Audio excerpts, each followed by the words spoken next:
c'est M. Aboubakar Sidiki Diakité. Le commandant était à Dakar. Il a été arrêté là-bas. N'entrons pas dans ces petits détails des juridictions sénégalaises et autres affaires étrangères. Je ne parle pas de cela. Mais, il dit, à l'audience, dans votre procès verbal, dans son procès verbal, il dit, non, ce n'est pas Dadis qui m'a ordonné d'aller au stade. C'est écrit noir sur blanc dans son procès verbal.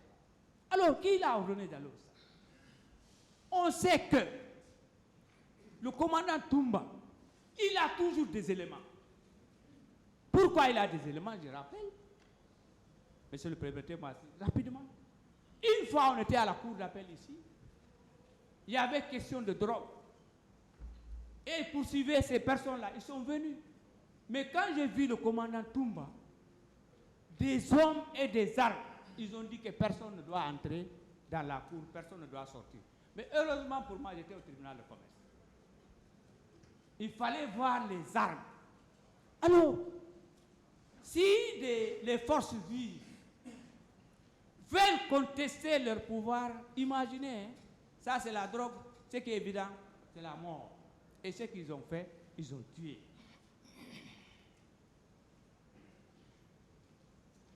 Le témoin, Ansoumane Kamara Bafoué, aussi a dit que c'est lorsque le commandant Toumba est entré au stade avec ces éléments que les tirs ont commencé.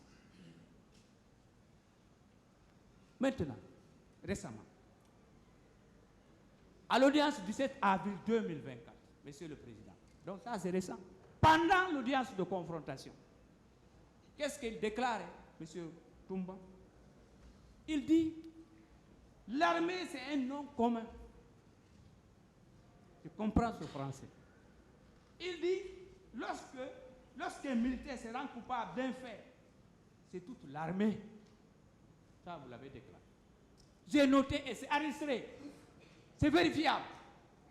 Alors, lorsque l'armée, des gendarmes, des milices de Kalea ouvrent le feu vers 11 h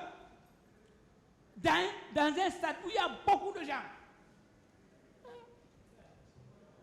ça c'est une population civile.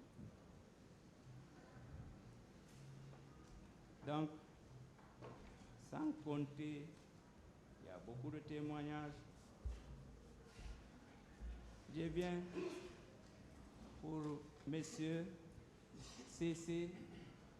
Raphaël Baba.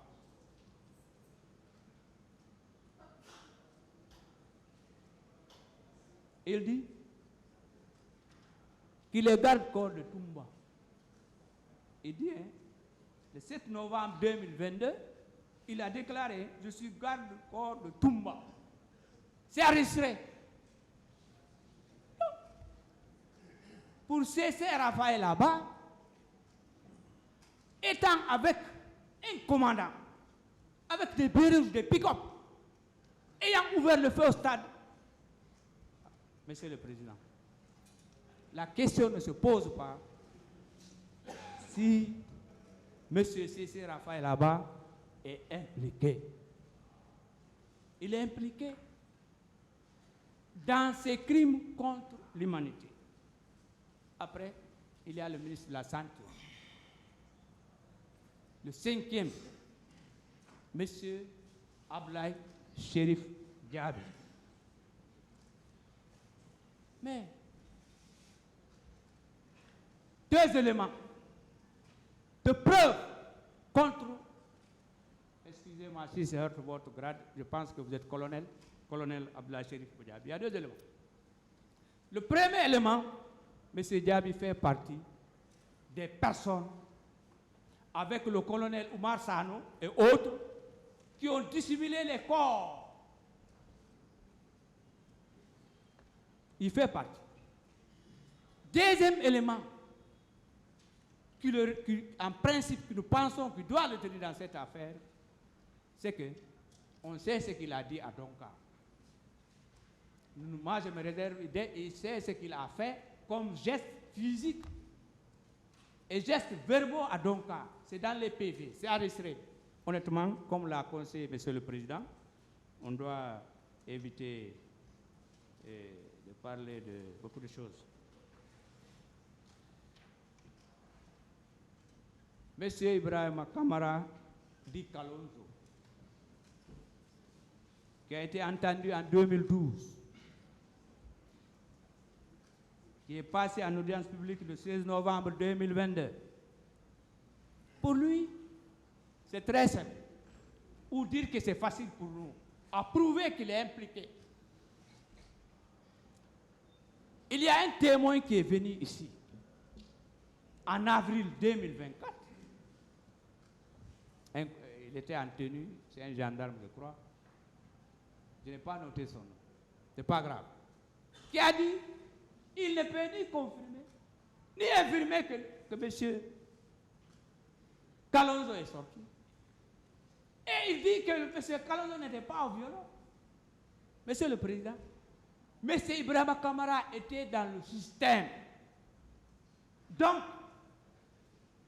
moi j'estime qu'il est sorti, il a opéré et il est revenu. C'est tout. Il y a, on va plaider, il y a l'absent. C'est le commandant Claude Pivy. Si je heurte son grade, chers confrères, excusez-moi. D'abord, les destructions sur l'axe. Il fait partie. Il était dans le commandement de destruction des boutiques et autres sur l'axe. Il était à la Bellevue.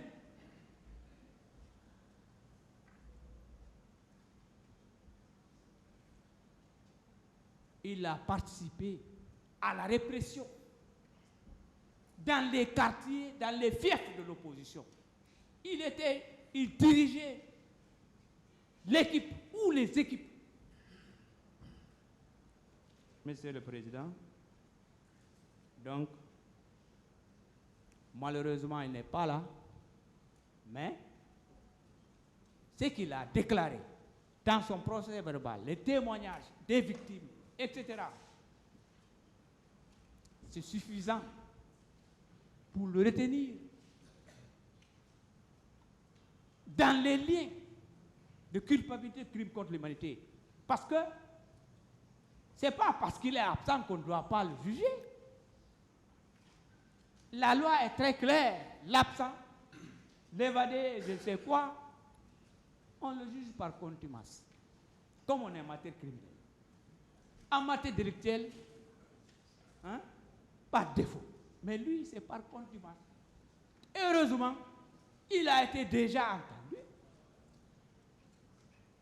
Les débats, l'essentiel des débats, se sont déroulés en sa présence.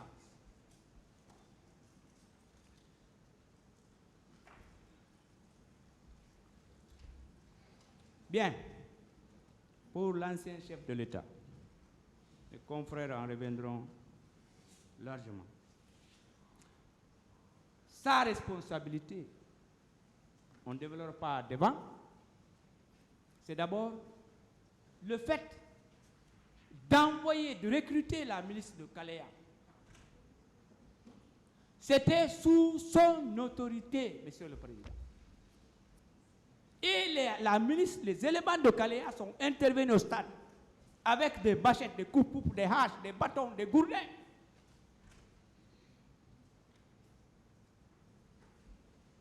Il y a aussi, vous savez, quand c'est l'armée qui gère après un coup d'État, mais c'est le chef de l'État qui est responsable. Même aujourd'hui, et dans l'armée, et sur le plan civil, c'est le général Mamadi Doumbouya qui dirige, qui nous gouverne. Donc s'il y a des cas aussi graves, c'est eux qui doivent répondre. Donc, le principe, il est là. Il était chef militaire et aussi chef de l'État, ayant entretenu, planifié les éléments de Kalea pour que ces personnes-là aillent au stade et faire ce qu'elles ont fait. Donc, devant, on rappellera l'article qui intéresse les chefs hiérarchiques et militaires. Colonel, Monsieur le Président, pour cette infraction, est loin d'être responsable.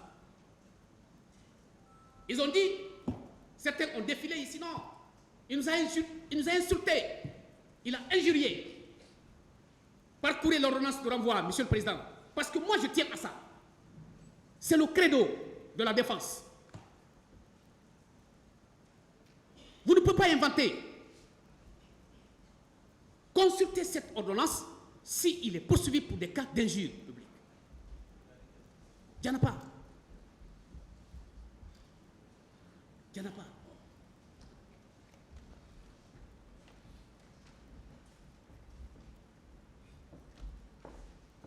Alors, c'est autant vous dire, Monsieur le Président, que le fait par le pouls des juges de maintenir cette infraction, coups et blessures volontaires, à l'endroit de mon client, le pouls des juges est complètement passé à côté de la plaque.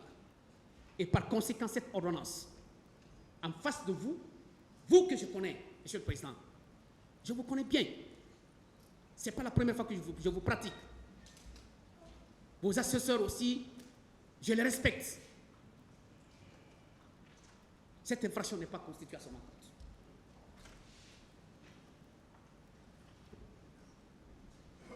Outre le premier moyen de défense, en ce qui concerne la prescription de cette infraction, en tant que tel, pour sa constitution, il faudrait la constitution de ces trois éléments.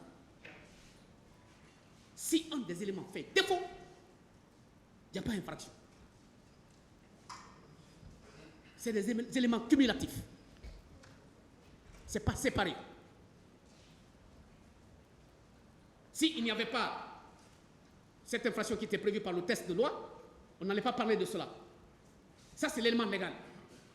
Il existe l'élément légal qui est l'article 239. Mais si l'auteur n'a pas posé d'acte concret pouvant toucher l'intégrité physique d'une victime, l'élément légal, l'élément matériel aussi, saute. S'il n'y a pas l'élément moral, qu'est-ce que vous voulez qu'on fasse? Vous voulez coûte que coûte envoyer ce monsieur pour ses derniers jours en prison. Il en a déjà subi trop. Une journée en prison de manière injuste, c'est trop.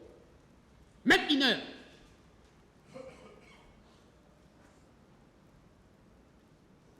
Ils ont jeté tous les discrédits sur mon client. Toutes les étiquettes. Il a été traité tous les noms d'oiseaux. Mais de grâce, revenez à votre raison quand même. Interrogez-vous.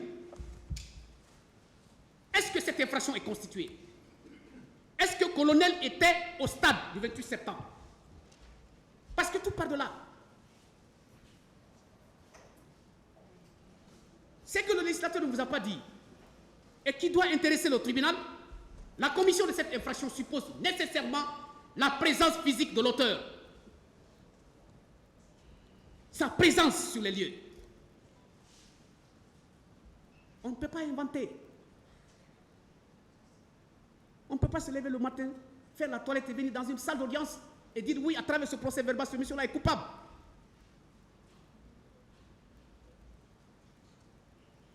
C'est pas bien. C'est pas bien, c'est pas normal. Alors, et donc, sur ce point, Monsieur le Président, c'est certain, je suis convaincu que votre tribunal va écarter d'un revers de main cette infraction parce que ce n'est pas constitué à l'encontre du colonel Abdoulaye Chérif Diaby.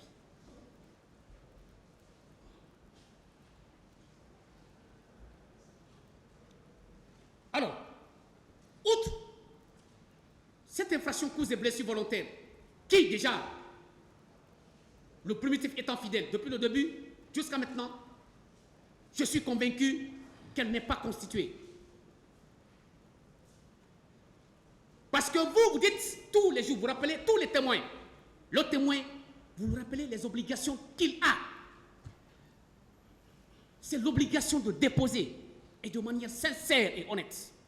Et vous lui dites, le témoin, c'est celui qui a vu, c'est celui qui a entendu. Voir et entendre font deux. J'ai vu parce que j'ai vécu. J'ai entendu parce que je peux ne pas être présent. On peut me siffler au dehors, cette information. Oui, j'ai entendu. Mais qui vous a dit? Qui vous a dit? Qui vous a dit que le colonel Chérif a porté des coups sur les blessés qui étaient par terre à Donka? Qui a dit? Amenez cette personne, présentez-la, l'intéressé confirme. Un est parti même jusqu'à dire, non, un ministre est venu. On lui a dit, c'est quel ministre? J'ai posé la question ici. Quand vous dites un ministre, c'est qui? Il dit, c'est le colonel Chérif. Toute la République de Guinée, c'est le colonel Chérif seulement qui est ministre. Un ministre est venu avec l'armée. De grâce, ça a été acquis au débat. Ce grand monsieur, il était naturellement, il est militaire, mais il était un officier sans grade, sans troupe, je vais dire. Officier sans troupe. C'est très important. C'est un officier sans troupe. Il ne donne pas les ordres. Il n'a pas une équipe. Il n'a pas un bataillon. Il n'a pas un régiment. Il n'a pas de groupe. Mais il a droit à la garde rapprochée. Parce que c'est un ministre d'État. Ses fonctions sont politiques à l'époque. Et lorsque vous allez être nommé par là, chacun de nous ici, vous êtes ministre, votre mode de vie change. Parce que votre sécurité en dépend. Vous avez droit à être gardé. C'est un officier sans troupe. La conséquence, tout le monde sait. Il ne donne pas d'ordre. Pour dire non, votre subordonné est allé perpétrer des massacres et on vous prend comme responsable. Non. Et comprenez par là, Monsieur le Président, respectueux assesseurs, que les réquisitions présentées à travers les démonstrations jurisprudentielles ne concernent pas colonel. Ne concernent pas colonel. On n'a qu'à faire ça des archives pour dispenser ces cours-là de l'autre côté, dans les amphithéâtres. Mais ça ne concerne pas colonel. Et donc, vous proposez la perpétuité de cet homme, c'est un excès. C'est un excès. La défense ne peut pas accepter cela. C'est un excès.